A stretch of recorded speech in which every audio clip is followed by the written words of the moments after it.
The UK has formally signed up to the first climate change agreement that covers every country on Earth. But it comes as there's uncertainty over America's role in the Paris Agreement. Donald Trump has described global warming as a hoax invented by China. I'm joined by Tom Burke, the chairman of the Third Generation Environmentalism and former senior advisor to the Foreign Secretary's Special Representative on Climate Change. Good evening to you, Tom Burke. So the UK has formally ratified this, signed up today. What's the significance of the Paris Agreement? Well, the real significance of the Paris Agreement is the way it represents a turning point when the political risk equation is changing. For governments now, the political risk of failing to act on climate change is increasing. Meanwhile, the political risks of acting is decreasing as the cost of renewables goes through the floor. So what you've got is the events that the scientists have been predicting are now happening with increasing frequency and really driving home to political leaders everywhere that this is a problem that's going to have major impact on people's prosperity and their security. And at the same time, we're seeing that the costs of dealing with the problem are really going through the floor as the cost of renewables go down, the cost of storage goes down. We're beginning to see people take up all the opportunities in a low-carbon economy. Yeah, what about the political risks, as you described them, of Donald Trump, who is a climate skeptic? He's previously claimed climate change didn't exist, and he's threatened to pull out of the Paris Agreement and promised a coal revival. Yeah, he's probably a political risk to more than the climate as well. But the reality is there's not a huge amount that he can actually do to stop the momentum. He can certainly slow down the regulatory push. He can do things domestically that mean legislation doesn't drive climate, low-carbon economy forward faster in the US. He can't really do much to stop the international community going forward.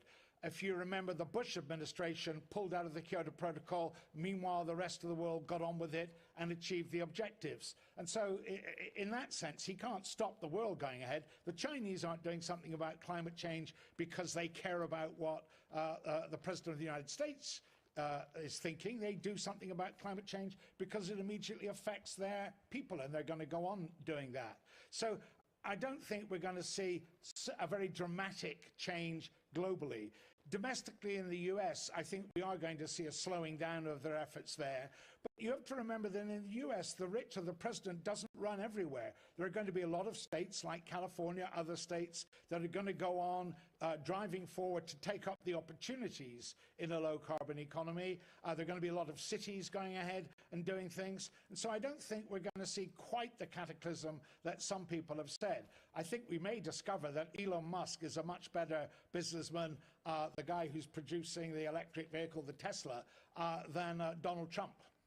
Yeah, I mean, you talked about the costs of dealing with the problem of climate change, and I wonder if the economics might influence Donald Trump to change his position slightly. He is a businessman, he is a numbers man after all.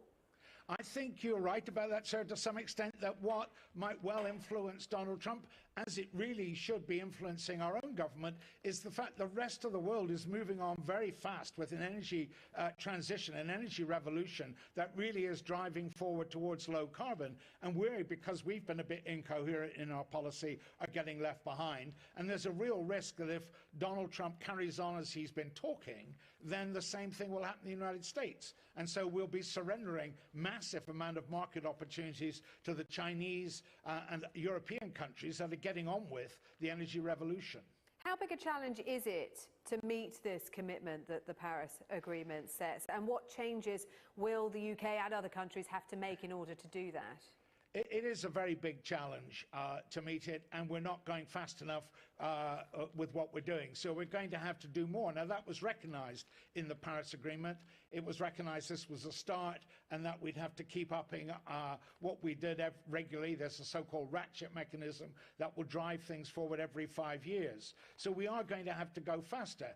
What it's going to really mean is actually, I suspect, we'll end up making much better use of our resources in generating capacity, being much more efficient in the way we use energy in our homes, lowering our own bills, and in particular I think it's going to improve in many parts of the world. It's going to make a real change in air quality as we take out the emissions from vehicles and from power stations. So actually what we're really going to see as we get on with this energy revolution is lots of aspects of our life improving, not just reducing the threat of climate change. And if we needed a reminder of why this Paris Agreement is necessary, we had the news this week that it is the warmest year on record.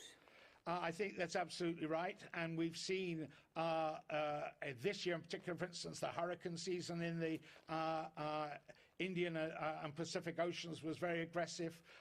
We're seeing a huge increase in the number of deaths and the amount of damage that's done by extreme weather events, and that's only one of the manifestations of an increasing climate. We've had every year for, I can't remember now how long, almost every year this decade has been warmer than the year before, and that's a pretty alarming sign. As we see what the scientists told us 20 years ago was going to happen is actually happening a bit faster than they said. Okay, Tom Burke, thank you very much for joining us this evening on Sky News.